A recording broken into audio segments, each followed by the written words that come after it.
Hello students, coordination compound का ये 6th lecture है और आज हम पढ़ेंगे एक most important topic crystal field theory, जहां से एग्जाम में क्वेश्चन पूछे जाते हैं और कोऑर्डिनेशन कंपाउंड का ये सबसे इंपॉर्टेंट टॉपिक है। तो सबसे पहला क्वेश्चन ये आता है कि हम क्रिस्टल फील्ड थ्योरी यानी सीएफटी क्यों पढ़ते हैं।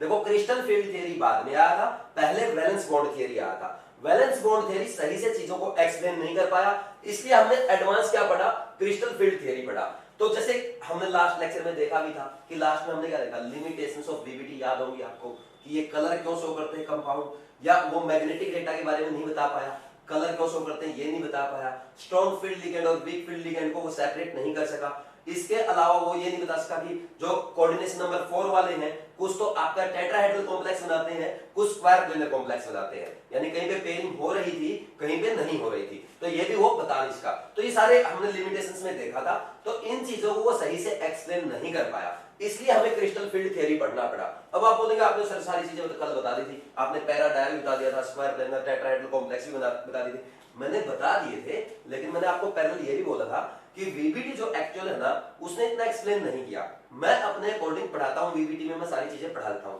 एक्चुअल में उन सभी बातों का एक्सप्लेनेशन आपका क्रिस्टल फील्ड थ्योरी से आता है, और क्रिस्टल फील्ड थ्योरी भी सारी चीजों को एक्सप्लेन नहीं कर पाई। तो क्रिस्टल फील्ड थ्योरी के बाद एलएफटी आता है, लिगेंड फील्ड थ्योरी, और एमओटी मॉलिक्यूलर ऑर्बिटल थ्योरी, जो हमारे सिलेबस में नहीं है। तो आपको ओनली सीएफटी तक पढ़ना है, अच्छे से पढ़ना है, इसके अलावा अपने को कुछ करने की जरूरत नहीं है। तो पहले आप क्रिस्टल फील्ड थ्योरी के एक एक पॉइंट को आज ध्यान से समझेंगे, फिर उसके बाद आप अच्छे से रिवाइज करके एक बार एनसीईआरटी पढ़ के क्वेश्चन प्रैक्टिस करेंगे। तो स्टार्ट करते हैं क्रिस्टल फील्ड थ्योरी। तो क्रिस्टल फील्ड थ्योरी ने देखो, जैसे हमने वीवीटी में क्या पढ़ा, वीवीटी हम क्या बोल रहे हैं, मेटल के वैकेंट ऑर्बिटल्स है और वहां पर आकर के लिगेंड अपने इलेक्ट्रॉन डाल रहे हैं और कोऑर्डिनेट बॉन्ड बना रहे हैं, यही बोला हमने कि मेटल के वैकेंट ऑर्बिटल्स में लिगेंड अपने लोन पेयर डाल देते हैं कोऑर्डिनेट बॉन्ड से।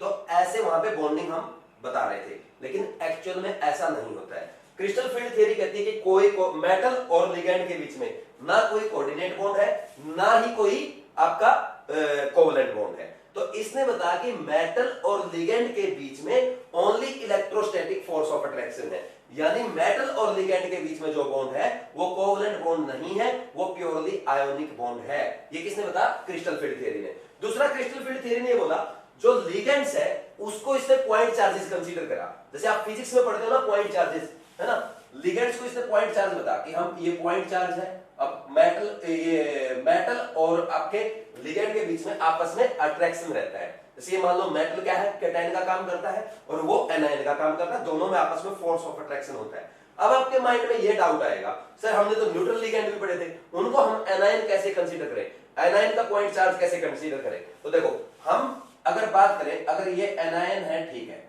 अब जो अपना न्यूट्रल है, तो न्यूट्रल जैसे H2O है, CO है, NH3 है, तो वो पोलर मॉलिक्यूल है, उनमें पॉजिटिव और नेगेटिव पार्ट होगा।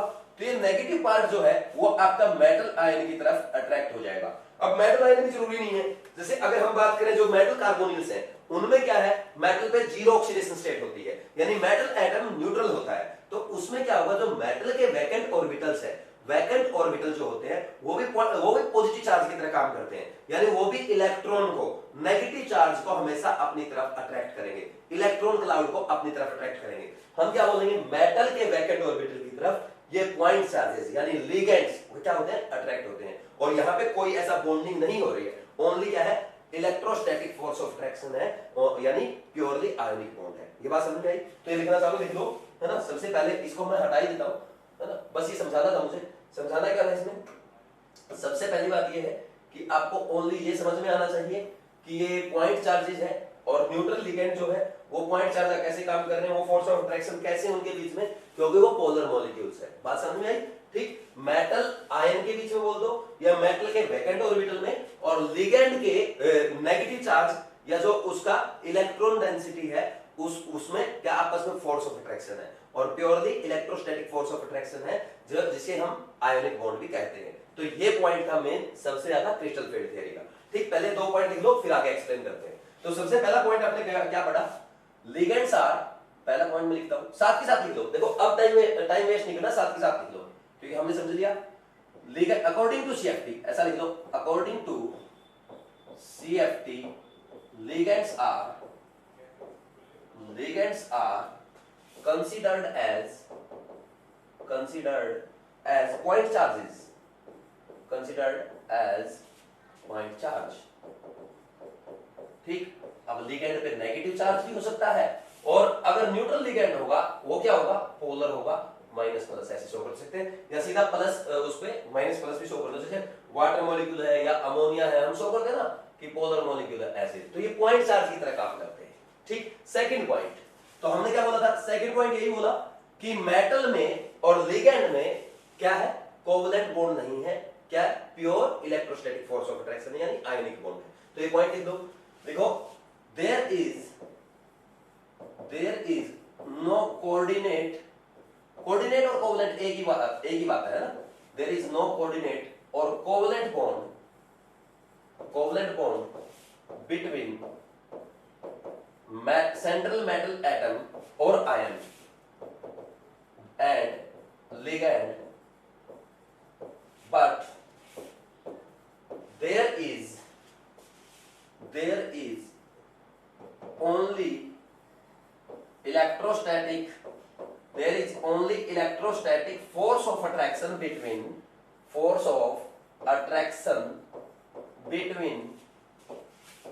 central metal atom और ion and ligand। समझ में आई कि नहीं बात, that is metal and that is bond between metal and ligand is purely ionic, ligand is purely ionic, क्या है, purely ionic। ये बात समझ में आई कि नहीं आई, इसमें अपने को कोई डाउट नहीं होना चाहिए।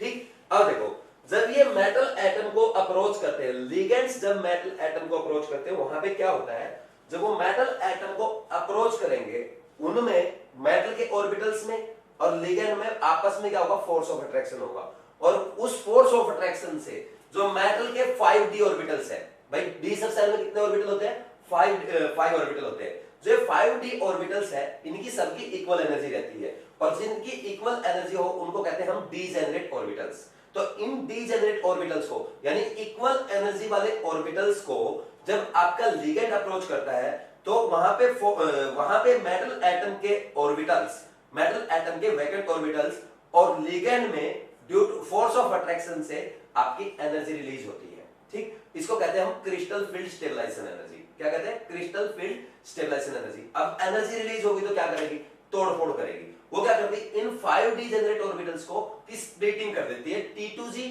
और Eg ऑर्बिटल्स में, इसको कहते हैं हम क्रिस्टल फील्ड स्प्लिटिंग। और जो अमाउंट ऑफ एनर्जी रिलीज होती है उसको क्या कहते हैं, क्रिस्टल फील्ड स्टेबलाइजेशन एनर्जी। अगर अभी आपको समझ में नहीं आ रहा, डायग्राम वगैरह बनाऊंगा तब समझ में आ जाएगा, बस सुन लो। होता क्या है, मैंने जैसे बोला 5d जनरेट ऑर्बिटल है, यहाँ पे 5d generate orbital metal atom के, ठीक, यहाँ से ये लिगेंड अप्रोच कर रहा है, इनमें आपस में फोर्स ऑफ अट्रैक्शन होगा, क्योंकि ये पॉजिटिव चार्ज की तरह बिहेव करेगा, नेगेटिव चार्ज की तरह बिहेव करेगा, आपस में फोर्स ऑफ अट्रैक्शन से क्या होगा, एनर्जी रिलीज होगी। ये एनर्जी क्या करेगी, इन 5d जनरेट ऑर्बिटल को तोड़ देगी, स्प्लिटिंग कर देगी। स्प्लिटिंग किसमें कर देगी, आपका T2g और Eg ऑर्बिटल में। T2g orbitals are also called triply generate orbitals and Eg orbitals are called doubly generate orbitals. बात समझ में आ गई। तो इस स्प्लिटिंग को हम कहते हैं क्रिस्टल फील्ड स्प्लिटिंग यानी CFS, और जो एनर्जी रिलीज होती है that is called crystal field stabilization energy. बात समझ में आई। तो ये था आपका कॉन्सेप्ट, ठीक, CFSC का, इसमें कोई डाउट।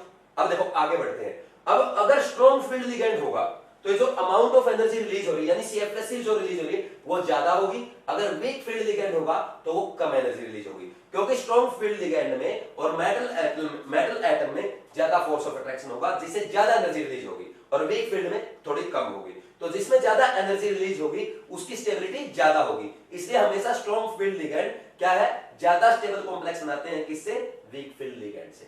बात समझ में आ गई। अब आगे बढ़ते हैं, चलो नेक्स्ट कंटिन्यू करते हैं। अब जितनी बातें मैंने बोली वो लिख दो, फिर मैं आपको बोर्ड पे एक चीज लिख के समझाऊंगा, ठीक है, डायग्राम से समझेंगे। अभी तो एक बार लिख लो, ठीक। नेक्स्ट देखो, इसमें हमने बोला 5d orbitals have same energy, so they are called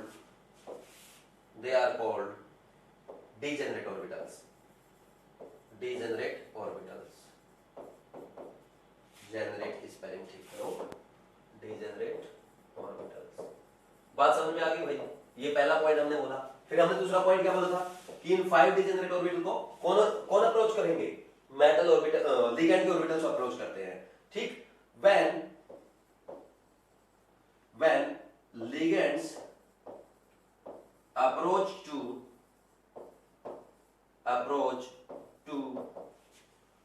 5D degenerate orbitals, then energy is released, then due to force of attraction, ऐसा और अच्छा लगेगा, then due to force of attraction between ligand and d orbitals, energy is released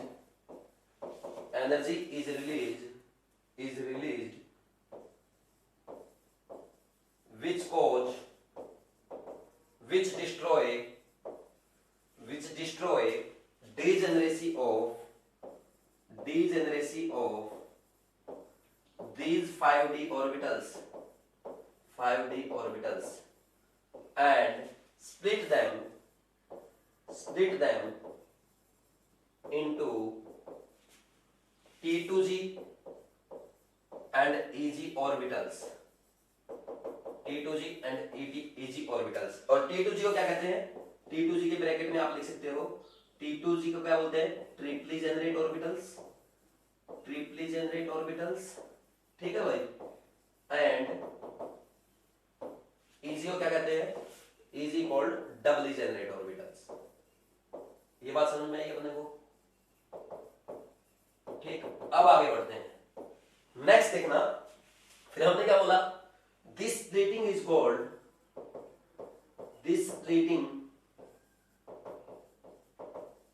is known as crystal field splitting and CFS है ना, and amount of energy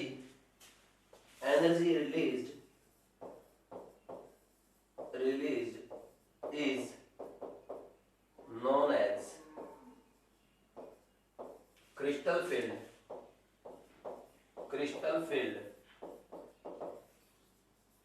stabilization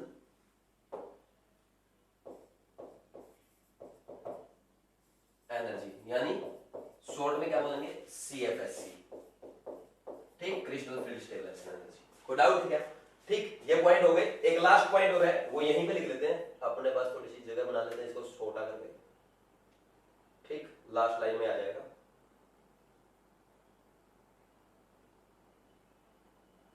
ठीक है, अब यहां पे क्या लिख लोगे? देखो नेक्स्ट लिखता हूं, 5th पॉइंट है।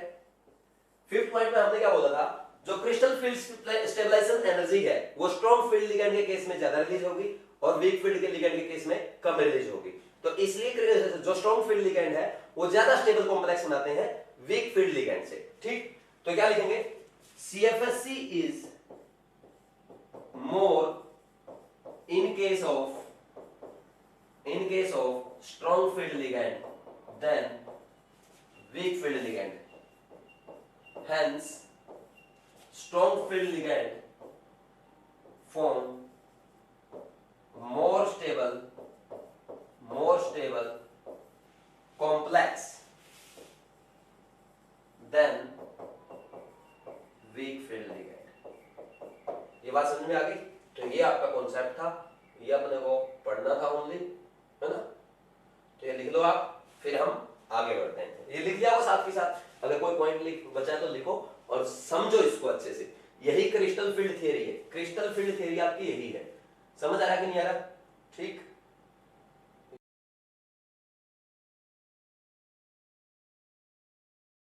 अब देखो जो हमने अभी पढ़ा ये थियरी थी, और जो अभी हम पढ़ रहे हैं ये आपका कंप्लीट आपको प्रैक्टिकल दिखेगा कि ये चीज हमने सीखे और एक्चुअल में ये हो रहा है। देखो होता क्या है, यहां पे हम ऐसा लिख लो, हेडिंग डाल लो, crystal field splitting in octahedral complex. क्या लिख लेंगे? Crystal field splitting in octahedral complex. ठीक, ये आपको लिखना है।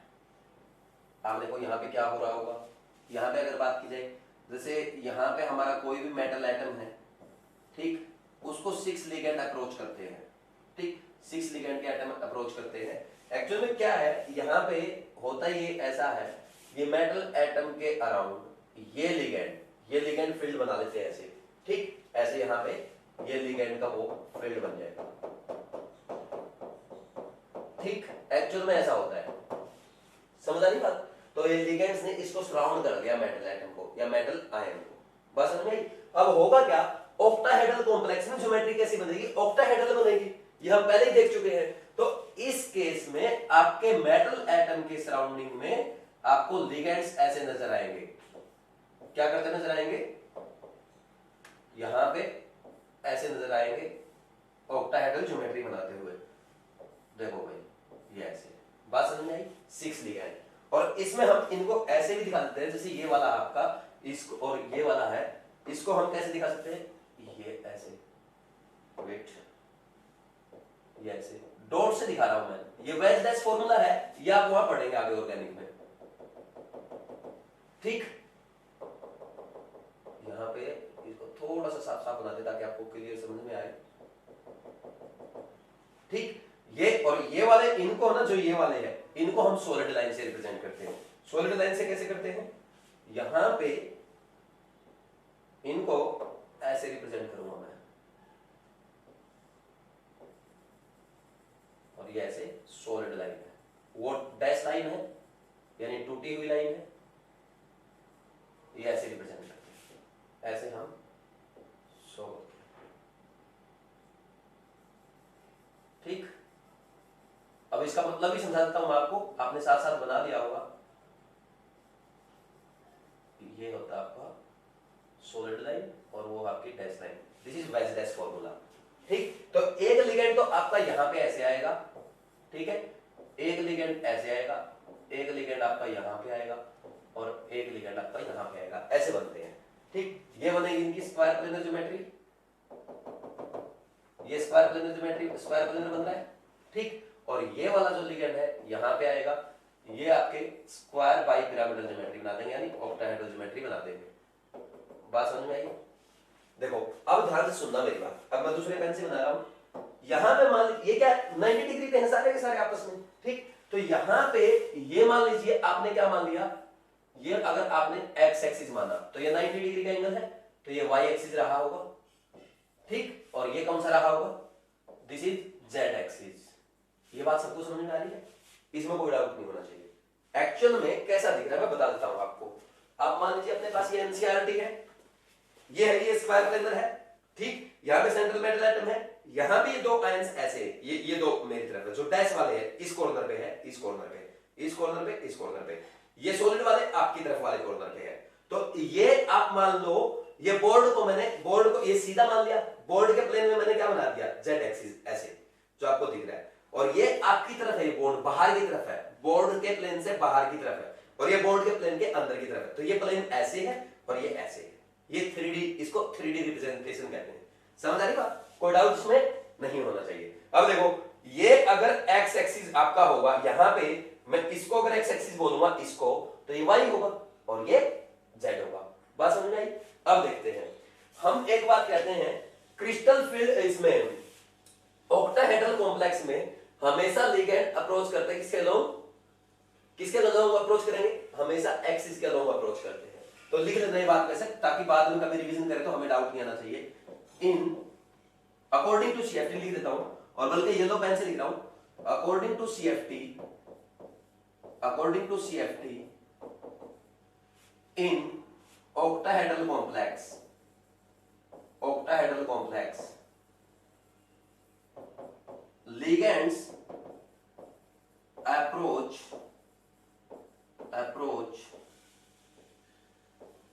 along the axis, यानी x एक्सिस, y एक्सिस और z एक्सिस के अलोंग अप्रोच करेंगे। बात समझ में आई? अब देखो यहाँ पे हम 5 डिजेनरेट ऑर्बिटल्स बनाएंगे। अपने 5 डिजेनरेट ऑर्बिटल कैसे बनेंगे वो देख लो। सबसे पहला ये आएगा आपका dx y, ये dx y है, ठीक, this is x axis and this is y axis, ये पता सबको। फिर ऐसे ही आपका क्या आएगा, dy z आएगा, ये मान लीजिए y है और ये z है, दिस इज dy z, और ऐसे ही आपका क्या आएगा, dx z आएगा। ये x एक्सिस है मान लीजिए, ये z एक्सिस है, तो इन दोनों के बीच में आपको पता है डी ऑर्बिटल के लोब कहां पे आते हैं, ठीक। तो ये हो गया, दिस इज dx z, और दो कौन से बचेंगे, यहां पे ये वाले, सॉरी यहां पे नहीं आएगा, अलोंग द एक्सिस, ये dx स्क्वायर y स्क्वायर याद आ रहा होगा आपको, ठीक, dx square y square, and finally this is sorry dz square.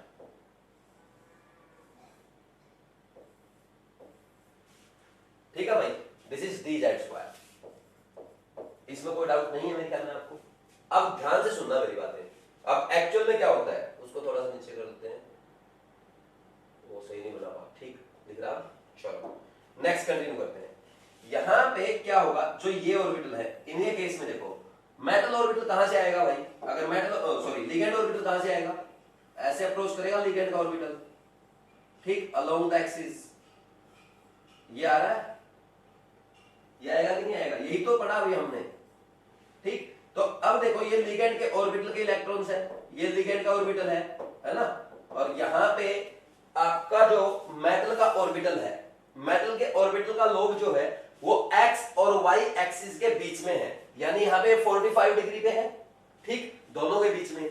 और जो लिगेंड अप्रोच कर रहे हैं वो क्या कर रहे हैं, एक्सिस के अलोंग कर रहे हैं, along x axis and along y axis. समझ आ रही बात? अब बताओ क्या मेटल के ऑर्बिटल्स और लिगेंड एक दूसरे को डायरेक्टली पॉइंट कर रहे हैं क्या? नहीं कर रहे, और नहीं करेंगे तो रिपल्सन कम होगा, और रिपल्सन कम होगा तो एनर्जी कम होगी भाई, due to force of repulsion क्या होगा, एनर्जी बढ़ती है।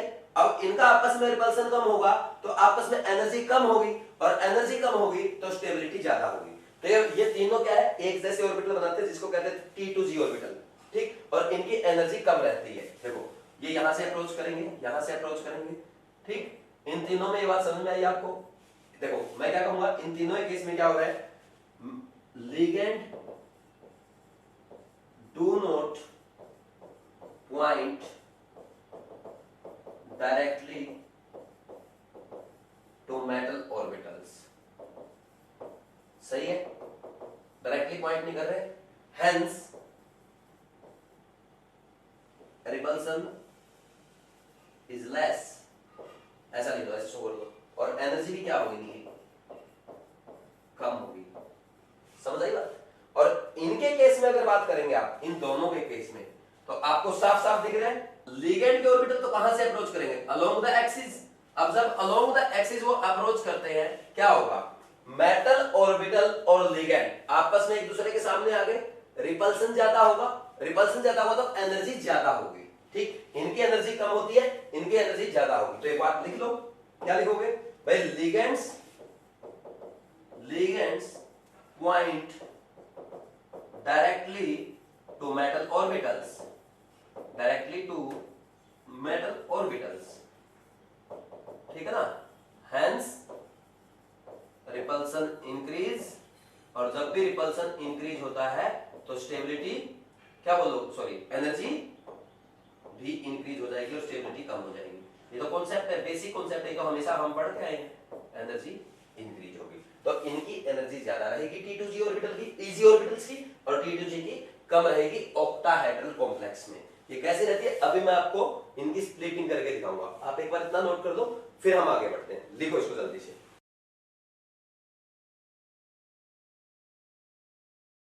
अच्छा एक काम और करना, यहाँ पे आप लिख भी लेना, शो कर देना साफ साफ, ये तीन क्या है, these are T2G orbitals, these three are, and these are EG orbitals, क्योंकि इन दोनों की सेम एनर्जी होगी, क्योंकि सेम रिपल्सन होगा, अलोंग द एक्सिस आ रहे हैं वो, है ना, ये खुद भी अलोंग द एक्सिस है और लिगेंड भी अलोंग द एक्सिस आ रहे हैं, और इसकी बात करें, इनमें क्या है, इनकी एनर्जी कम होगी और तीनों की एनर्जी सेम रहेगी।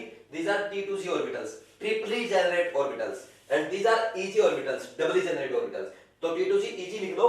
अब आगे बढ़ते हैं, मैं आपको बताता हूं कि कैसे क्या हो रहा है। एक्चुअल में यहां पे क्या हुआ, जैसे हमारे मान लीजिए 5 डिजेनरेट ऑर्बिटल थे, जैसे ये ऐसे शो कर दिया मैंने, ये 5 डिजेनरेट ऑर्बिटल है। तो इनकी जब स्प्लिटिंग होगी, कुछ की एनर्जी ज्यादा होगी, कुछ ही कम होगी, लेकिन ओवरऑल सिस्टम की एनर्जी क्या रहेगी, कांस्टेंट रहेगी, जितनी थी उतनी ही रहेगी। समझ आ रही है मेरी बात? भाई एनर्जी कंजर्वेशन क्या कहता है, कंजर्वेशन ऑफ एनर्जी, कि एनर्जी ओवरऑल क्या रहेगी, सेम रहेगी। तो इसमें हम क्या करेंगे, जब इनकी स्प्लिटिंग होगी, इनमें से कुछ की एनर्जी कम हो जाती है और कुछ की एनर्जी बढ़ जाती है। तो ऐसे शो करते हैं, ये 3 की कम हो जाएगी, ठीक, जैसा हमने पीछे पढ़ा है, और इन 3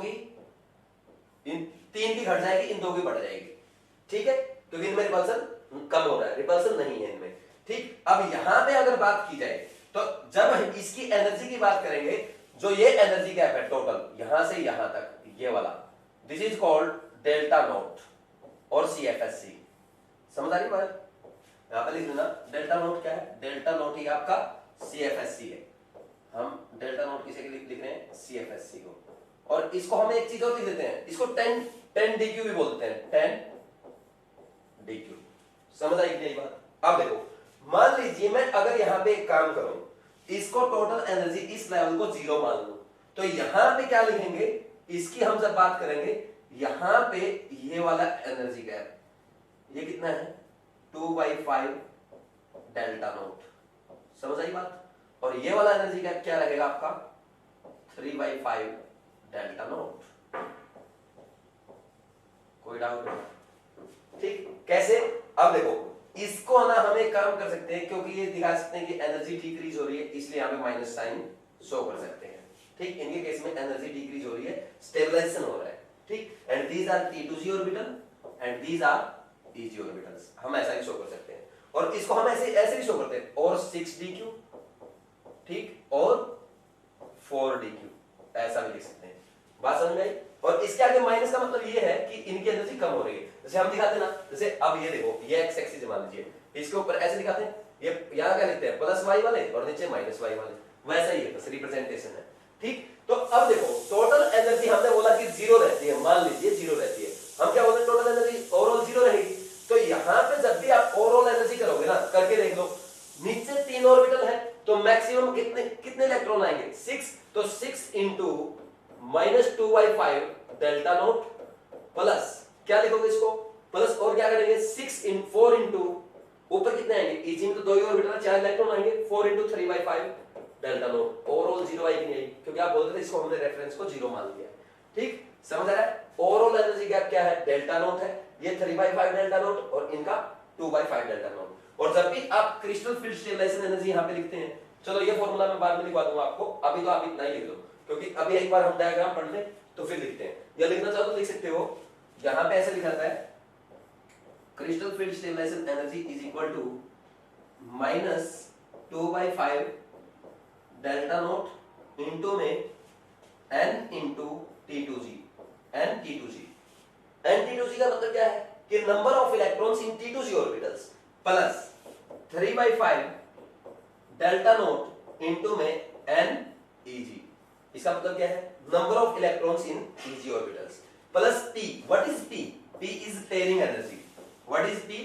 P इज पेयरिंग एनर्जी। अच्छा, ये बातें लिखने की जरूरत नहीं है ना, लिखना चाहो लिख लो। n T2G का मतलब क्या है, number of electron in T2G orbitals, ठीक।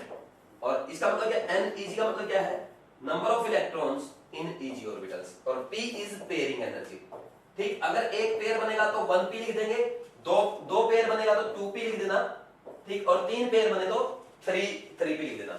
ऐसे हम करते हैं, कैसे होगा अब आगे आपको समझ आ जाएगा, इसको लिख लो एक बार, फिर आगे बढ़ते हैं।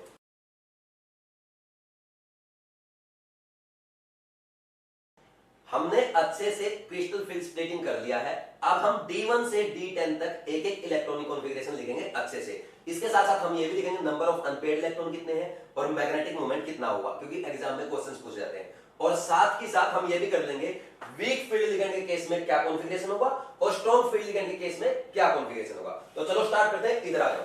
देखो, हमने क्या सीखा, ये 5 डिजेनरेट ऑर्बिटल्स हैं आपके, ठीक, ये 5 डिजेनरेट ऑर्बिटल हैं, इनको इनकी आपने स्प्लिटिंग की थी ऐसे, यहां पे ये T2G और ये आपके EG ऑर्बिटल्स, ये किया था आपने अभी, ठीक। तो अब हम जब कॉन्फ़िगरेशन लिखेंगे, जैसे मैं यहां पे लिख रहा हूं कि कॉन्फ़िगरेशन कौन सा है, T1 है, T10 है या T3 T5 जो भी होगा, ठीक। उसके बाद मैं सबसे पहले आपको वीक फील्ड लिगेंड के बारे में बताऊंगा कि वीक फील्ड लिगेंड में क्या कैसे इलेक्ट्रॉन की फीलिंग होगी।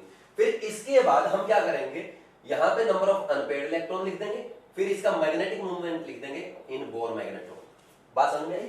तो अब देखो यहां पे सबसे पहले एक बात का ध्यान रखना, जब भी वीक फील्ड लिगेंड होगा तो उसकी क्रिस्टल फील्ड स्टेबलाइजेशन एनर्जी हमेशा पेयरिंग एनर्जी से कम होगी।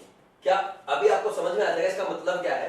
देखो this is crystal field stabilization energy, और इलेक्ट्रॉन की पेयरिंग कराने में जो एनर्जी लगेगी दैट इज पेयरिंग एनर्जी, ठीक है भाई। अब देखो जब भी आप इलेक्ट्रॉनिक कॉन्फ़िगरेशन लिखेंगे आपको एक सिंपल सी बात का ध्यान रखना है, वो ये है कि आपको प्रिंसिपल को फॉलो करते हुए लिखेंगे, यानी पहले लोअर एनर्जी ऑर्बिटल्स, यानी पहले T2C ऑर्बिटल्स में इलेक्ट्रॉन फीलिंग होगी, फिर EG ऑर्बिटल में, और जैसे हमने एटॉमिक स्ट्रक्चर में किया था कि पहले इसमें एक इलेक्ट्रॉन आएगा, दूसरा इसमें, तीसरा इसमें, और पेयरिंग करानी है तो फोर्थ यहां पे आएगा, तो वही कॉन्सेप्ट फॉलो करना है। बात समझ में आ रही है? तो अब देखो यहां पे क्या है, इसका D1 कॉन्फ़िगरेशन है मान लीजिए, तो D1 कॉन्फ़िगरेशन के लिए क्या लिखोगे, T2G में एक इलेक्ट्रॉन यहीं आ जाएगा, तो क्या लिख दोगे, T2G 1 और EG 0। समझ आ रही बात? इसमें नंबर ऑफ अनपेयर्ड इलेक्ट्रॉन कितने हैं, 1 दिखाई दे रहा है आपको, इसको थोड़ा सा और इधर लिख लो इनको, ठीक, ये 1 दिखाई दिया आपको, समझ आई बात? और इसका कितना आएगा 1.73 बोर मैग्नेटो। समझ आ रहा है कि नहीं आ रहा? ठीक। नेक्स्ट लिखो D2 कॉन्फ़िगरेशन, तो सेकंड इलेक्ट्रॉन कहां आएगा, पेयरिंग कराओगे यहां पे आएगा, यहां पे आएगा ना, क्योंकि सेम एनर्जी ऑर्बिटल है, पहले हाफ फील्ड हो गए, ठीक। तो T2G 2 EG 0, दो अनपेयर्ड इलेक्ट्रॉन है, 2.84 अप्रोक्स आता है, अप्रोक्सीमेशन में चलता है ना, ठीक। नेक्स्ट है D3 के लिए क्या लिखोगे, D3 में आप लिखोगे T2G 3 EG 0, यहां पे आएगा ये भी, और तीनों अनपेयर्ड इलेक्ट्रॉन होंगे तो 3.87। नेक्स्ट इज D4 में क्या लिखोगे, अब देखो अब इंपॉर्टेंट है, इलेक्ट्रॉन फोर्थ वाला यहां पे पेयरिंग कर सकता है या यहां पे जा सकता है, उसके पास दो ऑप्शन है।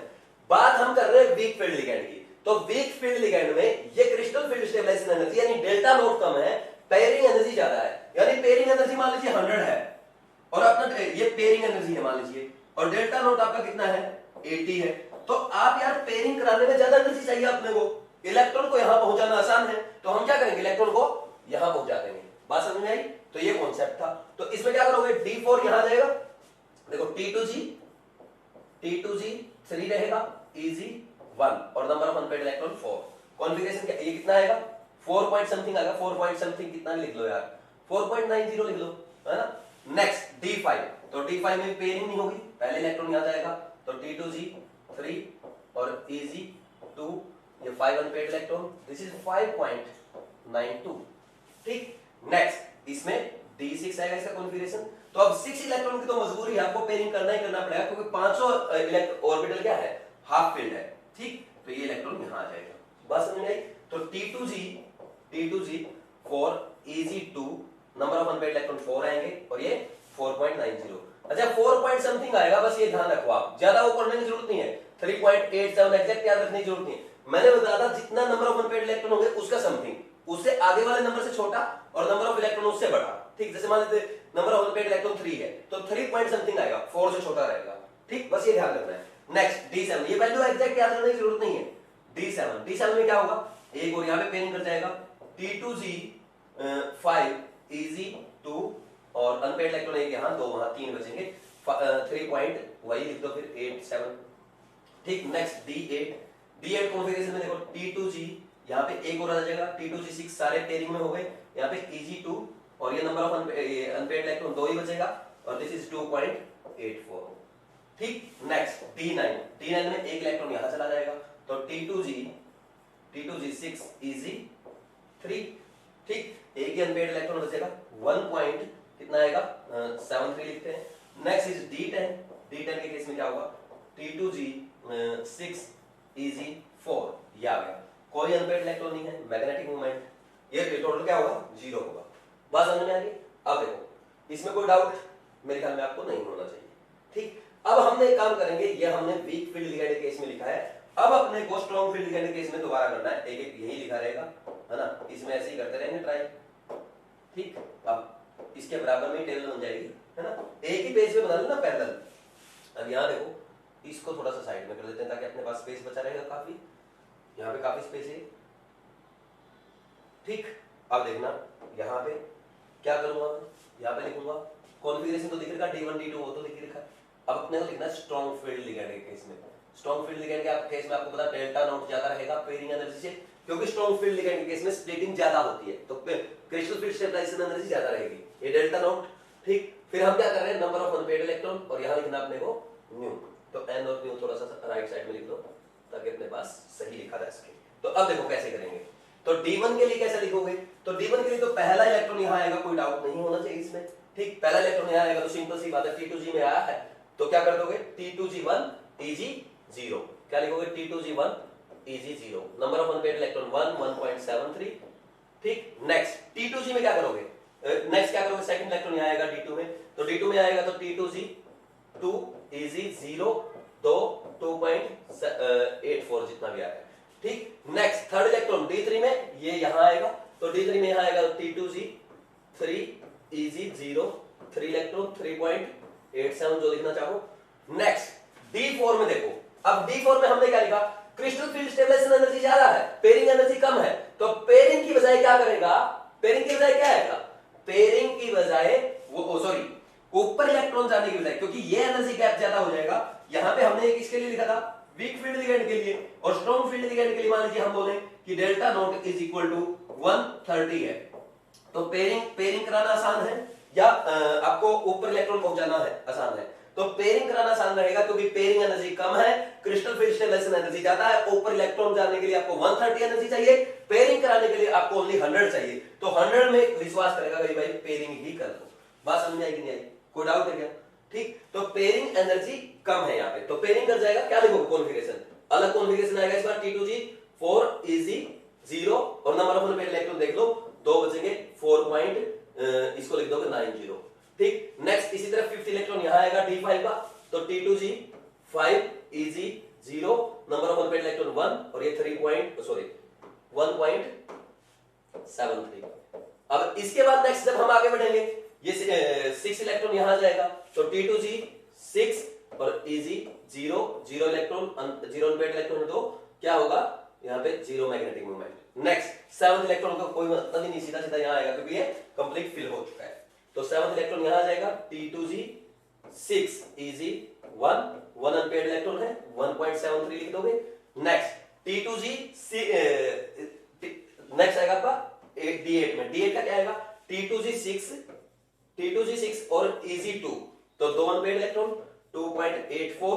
फिर नेक्स्ट D9 में एक इलेक्ट्रॉन और यहां आ जाएगा, पेयरिंग कर लेगा, तो T2G6 और Eg3 एक अनपेयर्ड इलेक्ट्रॉन है 1.73, एंड D10 में क्या आएगा, ये इलेक्ट्रॉन लास्ट यहां आ जाएगा, सारे के सारे फील्ड होंगे T2G6 Eg4 0 और 0 आएगा। समझ आएगी नहीं बात? अब मेरी बात ध्यान से सुनो, अब देखना, सुनना, एनालिसिस करो टेबल का। अगर टेबल के एनालिसिस की बात की जाए, D1 D2 D3 D4 ना, दोनों में same configuration, number of unpaired electron same आ रहा है। ठीक नहीं, एक काम करो, कॉन्फ़िगरेशन अलग आ रहा है तो D4 को भी रहने दो, है ना, ये होगा D1 D2 D3, और देखो D8 D9 और D10, D8 D9 और D10, वीक फील्ड लिगेंड हो या स्ट्रॉन्ग फील्ड लिगेंड हो, आपका कॉन्फ़िगरेशन सेम आ रहा है, नंबर ऑफ अनपेयर्ड इलेक्ट्रॉन भी सेम आ रहा है। बात समझ में आएगी नहीं आई? लेकिन इनकी बात की जाए, ये वाले जो आपके हैं D4 D5 D6 D7, इनमें क्या आएगा, इलेक्ट्रॉनिक कॉन्फ़िगरेशन डिफरेंट आ रहा है। ठीक है ना, वीक फील्ड लिगेंड के लिए अलग आ रहा है, स्ट्रॉन्ग फील्ड लिगेंड के लिए अलग आ रहा है। चाहो तो आप अपने सहूलियत के लिए नोट डाल सकते हो कि इन case of D1 D2 D3 D8 D9 and D10 configuration, electronic configuration does not depend upon ligand strength, both have same electronic configuration, but in case of D4 D5 D6 and D7 configurations, electronic configuration of metal depends upon strength of ligand. बात समझ में? क्योंकि D4 D5 D6 D7 में week field ligand के case में, strong field ligand के case में अलग अलग आ रहा है। ये मेरा कॉन्सेप्ट था, ये मुझे आपको समझाना था। ठीक, इसको नोट डाउन कर दो, लिखना चाहो लिख लो, फिर आगे बढ़ते हैं।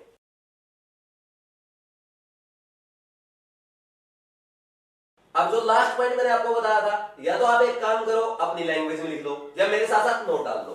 देखो अब नोट में लिखेंगे, यहां पे लिखना अपने को, नोट लिखो, नोट। इसमें लिखो D4 D5 D6 and D7 electronic configuration depend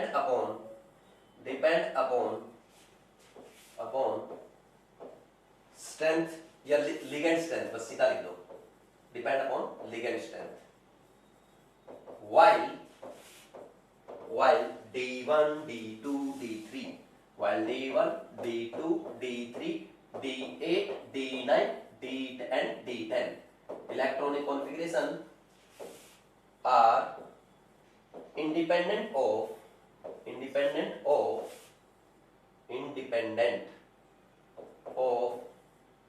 ligand strength,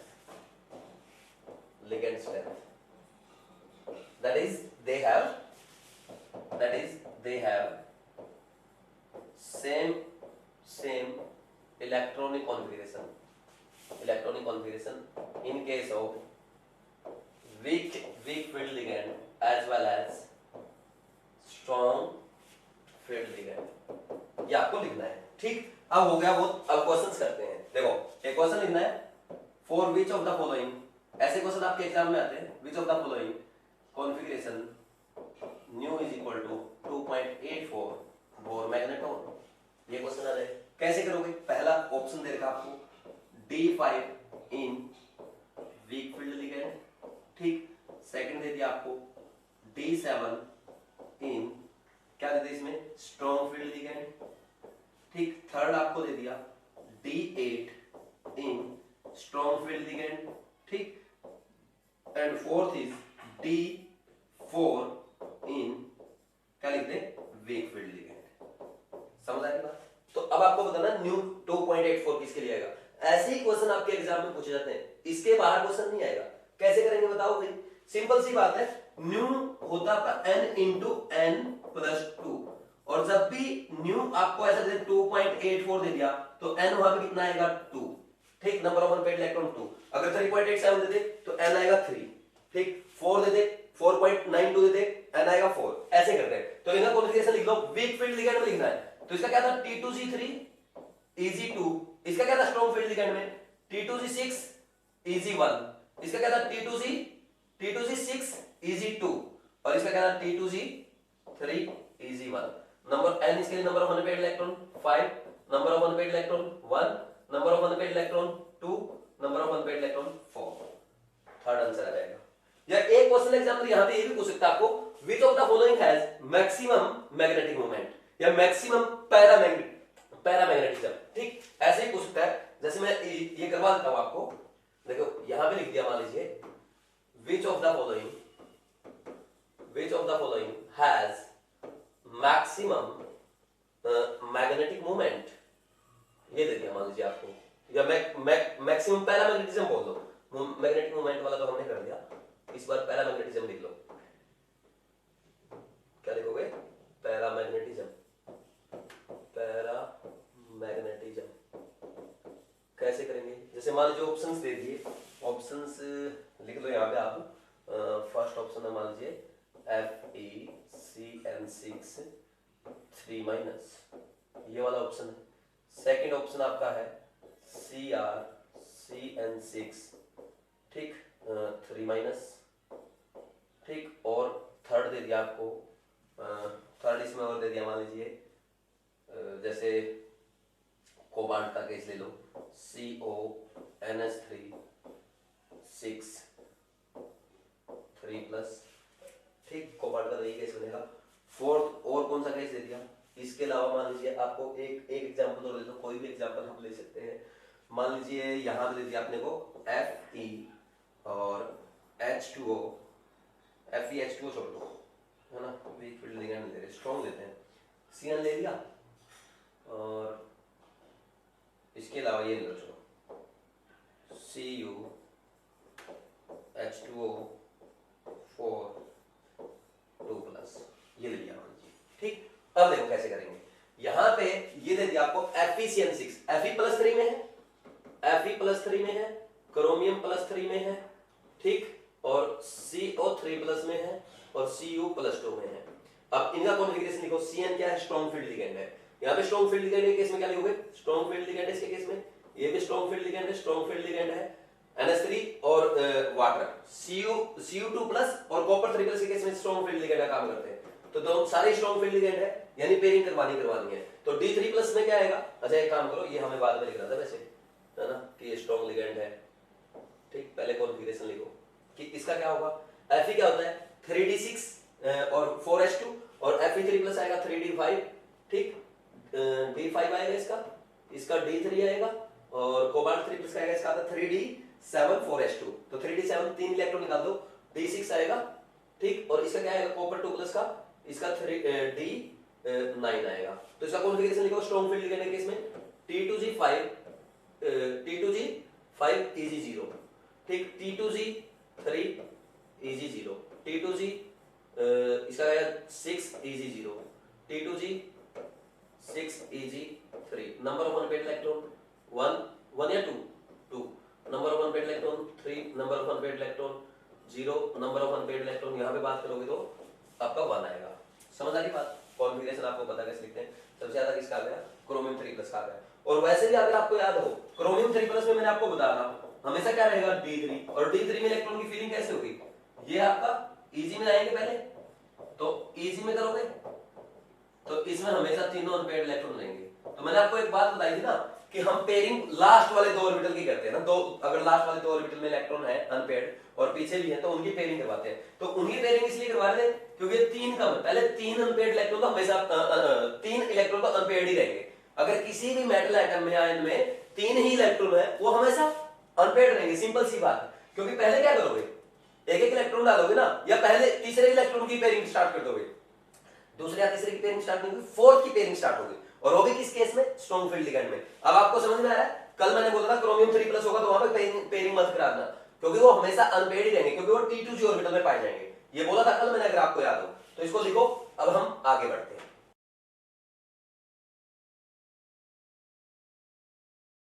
अब नेक्स्ट हम लिखते हैं, अगर आपको याद हो हमने फॉर्मूला लिखा था, देखो ऐसे CFSC वाला याद आ रहा है? थोड़ी देर पहले लिखा था, -2/5 delta not into number of electron in Eg orbitals plus 3/5 delta not into number of electron in Eg orbitals plus pairing energy. ये लिखा था हमने। या हम इसको ऐसे लिख सकते हैं, CFSC इज इक्वल टू, इसको 2/5 को 0.4 लिख लो, है ना? 0.4 ही का होता है, delta not into N-T2G plus 0.6 delta not into N into number of electrons in Eg orbitals plus pairing energy. ऐसे भी हम लिख सकते हैं, जो जैसा आपका मन करे। तो क्वेश्चन ऐसे आएगा, फाइंड CFSC4। जैसे पहला ऑप्शन कर दिया मैंने आपको, इसके लिए फाइंड आउट करो D मैंने लिख दिया यहाँ पे आपको D7 in strong field ligand. ठीक, second option is D8 in weak field ligand. ठीक, थर्ड ऑप्शन आ गया D4 in strong field ligand and fourth option is D6 in weak field ligand. मान लीजिए इनमें फाइंड आउट करना। आपको पहले के लिए क्या करोगे? इसका कॉन्फ़िगरेशन लिखो। T2G क्या लिखोगे? स्ट्रॉन्ग फील्ड लिगेंड है, T2G6 Eg1। ठीक, यही आएगा। 3 पेयर्ड इलेक्ट्रॉन है, तो इसमें क्या लिखोगे? CFSC is equal to -0.4 delta naught multiply by कितने इलेक्ट्रॉन है? 6 प्लस 0.6 डेल्टा नॉट इनटू में 1 इलेक्ट्रॉन है, और प्लस क्या करोगे? Pairing energy. कितने पेयरिंग हो रही है? 3 की, तो 3p। This is equal to क्या आ जाएगा? ये 6 4 24 और ये 6 ये आ जाएगा 1.8 डेल्टा नॉट प्लस 3p। ऐसे करनी है सभी। ये है बस, इसका लिख लो।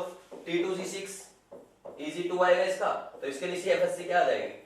Minus delta not 0.4 delta not into 6 plus 0.6 delta not into में 2 प्लस कितने पेयरिंग है? 3 पेयरिंग है, 3p इज इक्वल टू कितना आ जाएगा? -1.2 डेल्टा नॉट प्लस 3 पेयरिंग है। ठीक, ऐसे इनका करना कर लोगे।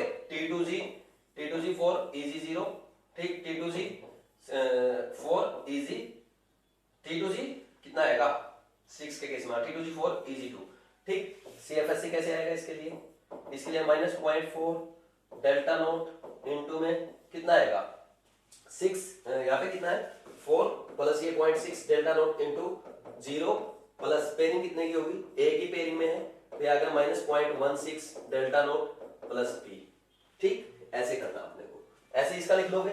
और मान लीजिए ऐसे D3 दे दिया, चाहे स्ट्रॉन्ग फील्ड कहने दो चाहे वीक फील्ड कहने दो, तो इसका T2G3 आना है तो इसमें पेयरिंग एनर्जी 0 रहेगी।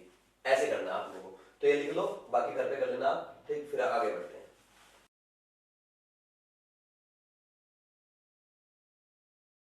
अब नेक्स्ट कंटिन्यू करते हैं, crystal field splitting in tetrahedral complex. लिखो, हेडिंग डाल लो, crystal field splitting in tetrahedral complex, ठीक है भाई। अगर हम जनरली बात करें, जनरली बोल रहा हूं मैं, generally tetrahedral complex are formed in presence of weak field ligand. Generally लिख लेना, generally tetrahedral complex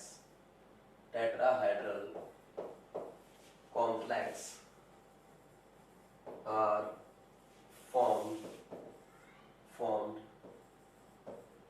in presence of weak field ligand। Generally बोला आपने, जनरली क्यों बोला है, क्योंकि एक्सेप्शन की अगर बात करोगे, देखो सिंपल सा है, एक्सेप्शन तो क्यों मत लिखो, क्योंकि अगर NiCO4 है ना, NiCO4 है, जैसे NiCO4 क्या है, टेट्राहेड्रल है, ये टेट्राहेड्रल है, बट किसकी प्रेजेंस में है, बोलो भाई। लेकिन CO क्या है, स्ट्रॉन्ग फील्ड लिगैंड है, तो इसलिए मैंने जनरली बोला है कि जरूरी नहीं कि ये फिक्स हो गया कि हमेशा बनेगा ही बनेगा, ऐसा नहीं है। तो इस केस में देखो क्या करेंगे, टेट्राहेड्रल कॉम्प्लेक्स बना के दिखाओ, यहां पे आएगा, ठीक, यहां पे आएगा ऐसे, और ये ऐसे आएगा, ये लिगैंड यहां आएगा, एक लिगैंड यहां आएगा, एक लिगैंड यहां आएगा, एक लिगैंड यहां आएगा। ये जो एंगल होता ना, दिस इज 109 डिग्री 28 मिनट। कोई डाउट है क्या? और बात की जाए यहाँ पे अगर एक्सिस बनाए जाए तो एक्सिस ऐसे होंगे, देखो ये एक्स एक्सिस, ये वाई एक्सिस, और चाहो तो आप यहाँ पे ये बोर्ड के पीछे बोल सकते हो कि ये जेड एक्सिस है, ऐसे शो कर सकते हो। बोर्ड के प्लेन में एक्स वाई हो गया और ये बोर्ड के पीछे जेड एक्सिस हो गया आपकी तरफ और बोर्ड के अंदर, ठीक। इसको छोड़ो, अब मेरी बात सुनो, यहां पे आप देख करके बताओ लिगेंड्स कहां से अप्रोच कर रहे हैं, सोचो, देखो एक बार, लिगेंड कहां आ रहा है, एक्स और वाई एक्सिस के बीच में आ रहा है, यानी लिगेंड हमेशा बिटवीन द एक्सिस अप्रोच करेंगे इस बार। तो ये पॉइंट लिख लेना, according to CFT in tetrahedral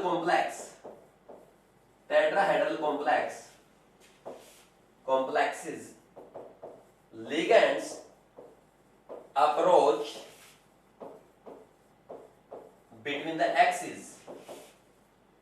कोई डाउट है क्या भाई? ये पॉइंट इंपॉर्टेंट पॉइंट है। अब देखो इसके अकॉर्डिंग तो अपने क्वेश्चन सॉल्व करना है पूरा। कैसे करेंगे?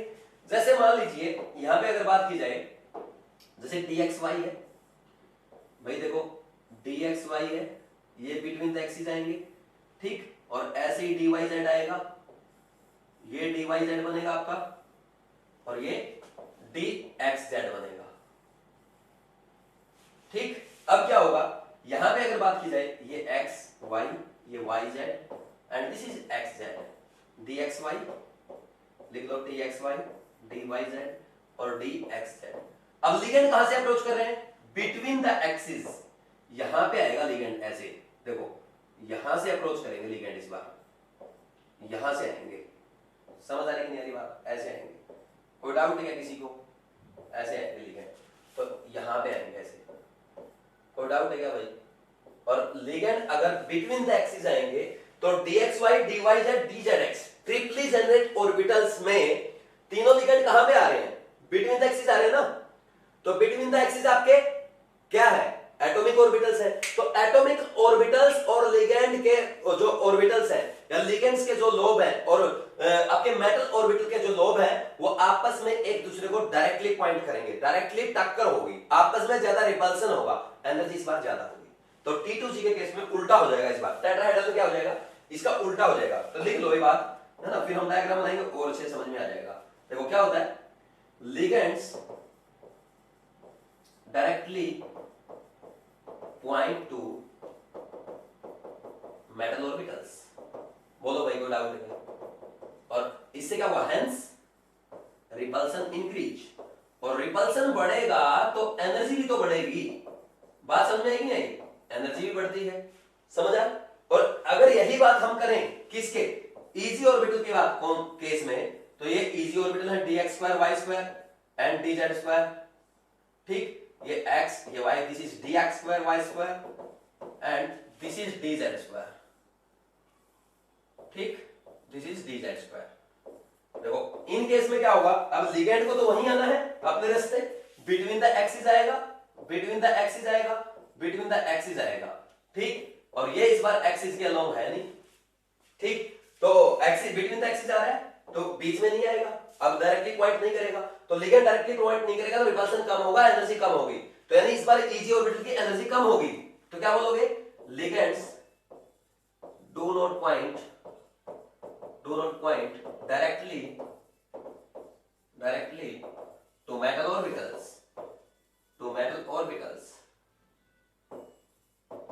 hence repulsion increase, energy repulsion decrease आएगा। क्या बोला मैंने, रिपल्सन कम होगा ना अगर डायरेक्टली पॉइंट नहीं करेगा तो, रिपल्सन डिक्रीज, एनर्जी डिक्रीज, यानी आप इस बार बोल दोगे इस केस में उल्टा हो जाएगा, T2G ऑर्बिटल्स की एनर्जी ज्यादा होगी और EG ऑर्बिटल की एनर्जी कम होगी, EG नीचे आएंगे इस बार। एक बार ये लिख लो, फिर आगे मैं आपको बना के दिखाता हूं कैसे स्प्लिटिंग होगी, लिखो जल्दी से।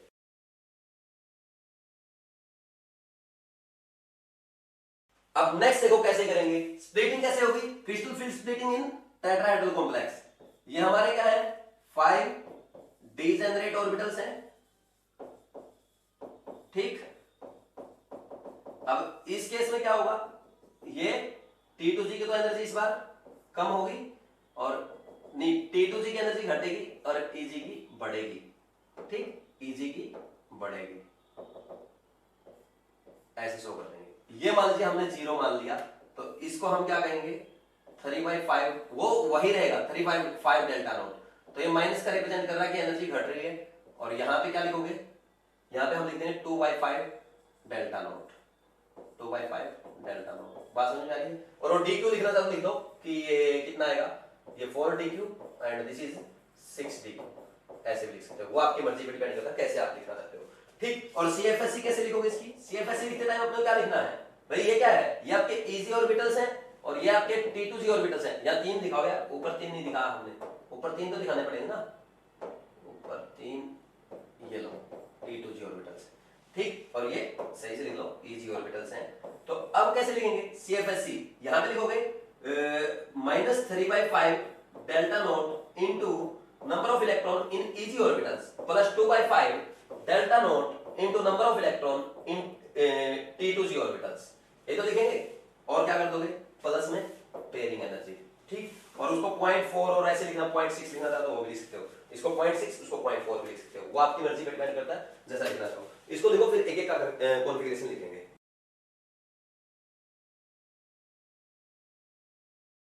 अब लिखो कॉन्फ़िगरेशन एक एक का, देखो कैसे करेंगे। यहां पे 5 डीजेनरेट ऑर्बिटल है, EG पहले आएंगे इस बार, EG की एनर्जी कम होगी तो EG में इलेक्ट्रॉन्स पहले फिलअप होंगे, फिर आपके T2G में होंगे, ठीक। तो सबसे पहले यहां पे क्या लिखेंगे हम, कॉन्फ़िगरेशन लिखेंगे ऐसे, देखो कॉन्फ़िगरेशन लिखेंगे यहां पे, और आपको पता है वीक फील्ड लिगेंड के केस में ही होता है ये मेनली, ठीक। और यहां पे डेल्टा नोट क्या है कि क्या कम रहेगी किससे, पेयरिंग एनर्जी से, नंबर ऑफ अनपेयर्ड इलेक्ट्रॉन लिखने हैं और न्यू लिखना है, थोड़ा रुकना लिख लो क्योंकि इस बार एक ही टेबल बनेगी, number of unpaired electron new. देखो सबसे पहले D1 कॉन्फ़िगरेशन आएगा, तो D1 के लिए किसमें इलेक्ट्रॉन जाएंगे, EG में जाएंगे या T2G में जाएंगे, बोलो भाई, EG में जाएगा पहला इलेक्ट्रॉन, तो क्या लिखोगे EG1 T2G 0, number of unpaired electron 1, 1.73 Bohr magnetron आ गया इसका। ठीक, नेक्स्ट इलेक्ट्रॉन यहां जाएगा, पहले हाफ फील्ड होगी पूरे, तो D2 में क्या लिखोगे, Eg2 T2g 0, दोनों अनपेयर्ड इलेक्ट्रॉन है, 2.84 बोर मैग्नेट्रॉन। ठीक, नेक्स्ट थर्ड इलेक्ट्रॉन कहां जाएगा, पेयरिंग एनर्जी ज्यादा है, CFSC कम है, तो थर्ड इलेक्ट्रॉन यहां जाएगा, तो D3 में क्या लिखोगे, Eg3 Eg2 T2g1, ना तीनों अनपेयर्ड इलेक्ट्रॉन है, तो 3 लिख दो, 3.87, वो अपने आप देख लेना पॉइंट कितना आएगा, है ना, कोई जरूरत नहीं याद करने की। D4 में नेक्स्ट इलेक्ट्रॉन यहां जाएगा, तो सिंपल यार लिखते चलो बस, T2g2 क्या आएगा 4, और ये 4.90। नेक्स्ट D5 में फिर कौन सा इलेक्ट्रॉन जाएगा, T2g में जाएगा, Eg2 T2g3, number of unpaired electron 5 point something लिख दो, 5.92 जो भी लिखना चाहते हो। ठीक, नेक्स्ट D6 में अब वापिस से पेयरिंग स्टार्ट हो जाएगी, क्योंकि सारे हाफ फील्ड हो चुके थे, तो Eg3 T2g3, तो 4 अनपेयर्ड इलेक्ट्रॉन चेक कर दो, 4.90 कर दोगे। ठीक, D7 में फिर एक इलेक्ट्रॉन यहां पेयरिंग कर जाएगा, क्या करोगे, Eg4 T2g3, number of unpaired electron यहां पे कितना आएंगे, 3 आएगा, ऊपर वाले 3.84 जो भी लिखना चाहो। D8 में क्या आएगा, यहां पे एक इलेक्ट्रॉन चला जाएगा, Eg4 T2g4, दो अनपेयर्ड इलेक्ट्रॉन है, 2.84 लिख दो। नेक्स्ट इज D9 में एक इलेक्ट्रॉन और यहां आ जाएगा, Eg4 T2g5, और number of unpaired electron 1.73। And next is D10 में सारे पेयरिंग में होंगे, Eg4 T2g6, और ये क्या आएगा, 0 अनपेयर्ड इलेक्ट्रॉन, 0 मैग्नेटिक मोमेंट। ठीक, आपको डायरेक्ट है ना टेट्राहेड्रल कॉम्प्लेक्स को वहां भी कंपेयर करवा सकता है ना, ऑक्टाहेड्रल से, लेकिन इतना नहीं पूछता, है ना, आपके सिंपल आता है, सिंपल सीधे क्वेश्चन पूछता है, आपकी ज्यादा मतलब ऐसा कभी भी प्रॉब्लम क्रिएट करेगा ही नहीं, जो भी बातें मैं बता रहा हूं ना उतना ही पूछेगा, बस आप इतना अच्छे से कर दो कितना काफी है, ये लिखो, फिर और आगे बढ़ते हैं।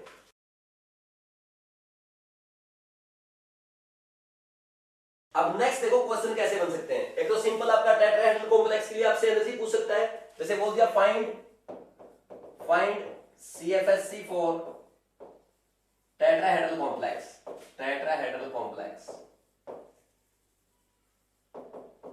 ऑफ, पहला दे दिया आपको, जैसे ये दे दिया D3 कॉन्फ़िगरेशन, सेकंड दे दिया आपको D8 कॉन्फ़िगरेशन, थर्ड दे दिया आपको D5 कॉन्फ़िगरेशन, तो करते रहो फाइंड। क्या लिखोगे, इसका Eg2 T2g1 लिखोगे, इसका क्या लिखोगे Eg4, और T2g4 लिखेंगे, इसका लिखेंगे Eg2 T2g3, तो इसमें लिखने अपने को, तो इसके लिए जब CFSC लिखोगे क्या लिखोगे भाई, सबसे पहले -0.6 डेल्टा नोट इंटू में 2 प्लस Eg में T2g में 1 है, तो 0.4 डेल्टा नोट इंटू 1, और पेयरिंग एनर्जी 0 है, इज इक्वल टू कितना आ जाएगा बता दो, 12, और ये आ गया 0.8 डेल्टा नोट, और ये माइनस का ये रिप्रेजेंट कर रहा है कि उसमें Eg में इलेक्ट्रॉन्स है, इसमें क्या है Eg में 4 है, तो CFSC देखो इसके लिए कितना आएगा, -0.6 डेल्टा नोट इंटू में 4 प्लस 0.4 डेल्टा नोट इंटू 4, ये ऐसे करना है। ठीक, और पेयरिंग एनर्जी दो पेयरिंग में है, यहाँ पे Eg के दोनों पेयरिंग में होंगे, ऐसे आ जाएगा, ऐसे इसका कर दोगे। ठीक, मान लीजिए D10 का देते आपको, D10 का कैसे करोगे, तो Eg4 T2g6, तो CFSC देखना, थर्ड वाला अपने आप कर देना भाई, बहुत हो गया ना, खुद कर दोगे practice, 0.6 delta naught into 4 plus 0.4 delta naught into 6 plus pairing energy, सारे पेयरिंग में है, plus 5 is equal to only pairing energy आ जाएगी, ये तो 0 हो जाएगी, समझ आई बात। नेक्स्ट, अब लिखो arrange following in increasing order of magnetic moment.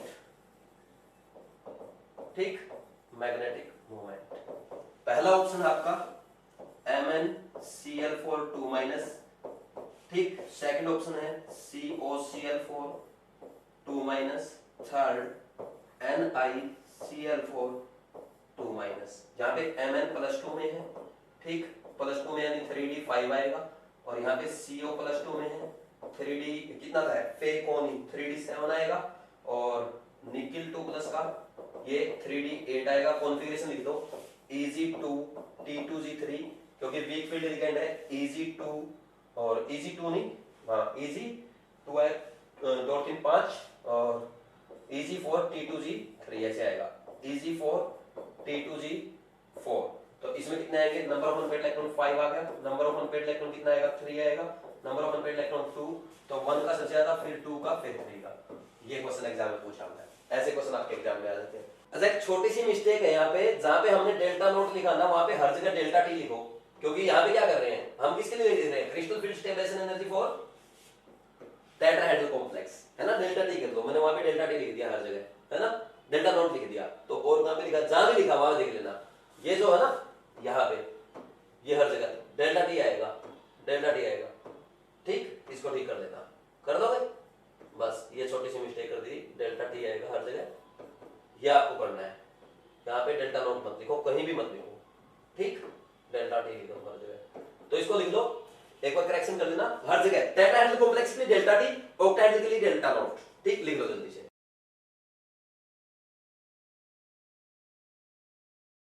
अब लिखो very important, factors affecting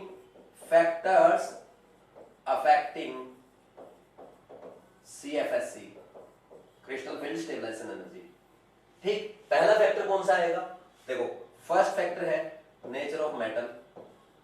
nature of metal, अगर नेचर ऑफ मेटल की बात की जाए तो यहाँ पे 3D की सबसे कम, फिर 4D की उससे ज्यादा, 5D की सबसे ज्यादा। सेकंड पॉइंट, अब if metal is same then CFSC is directly proportional to oxidation state of metal। ठीक, कैसे? ये है FeCN6 4 माइनस, यहाँ पे Fe+2 में है FeCN6 3 माइनस, ये ज्यादा होगी, Fe+3 की ज्यादा होगी। थर्ड, अगर ये हो गया, इसके बाद नेक्स्ट हम क्या करेंगे? अगर ये भी सेम हो जाए, ऑक्सीडेशन स्टेट भी सेम हो जाए, मेटल भी सेम हो जाए, then CFSC is directly proportional to strength of ligand, ये होता है। बात समझ में आई? जैसे अगर मान लीजिए मेरे को ये दे दिया, आयरन के दे दिए सारे, FeCN6 4 माइनस, ठीक, और FeCN6 3 माइनस और FeCO6, तो इसमें मैं ये कहूंगा FeCO5 होते हैं यहाँ पे, ठीक। तो सबसे ज्यादा इसकी आएगी, ठीक, ये ऑर्डर आएगा। मेटल सेम है, यहाँ पे ऑक्सीडेशन स्टेट देखी हमने, फिर ये देखा कि यहाँ पे किसकी, इन दोनों में किसी को CO ज्यादा स्ट्रॉन्ग लिगेंड होता है, ठीक। फोर्थ, नेचर ऑफ कॉम्प्लेक्स, तो इसमें आपको पता है ऑक्टाहेड्रल की ज्यादा होती है।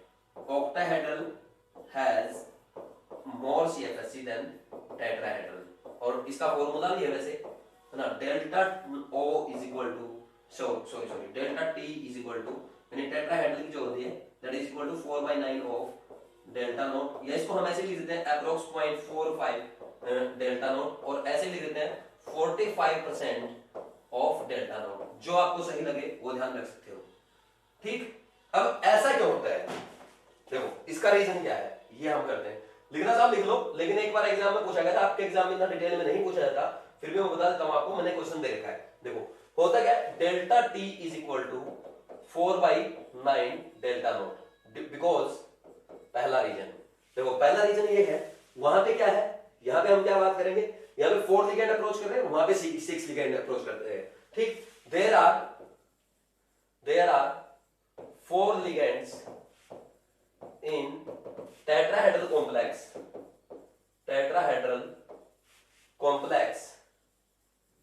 instead of 6 ligands in octahedral complex, which reduce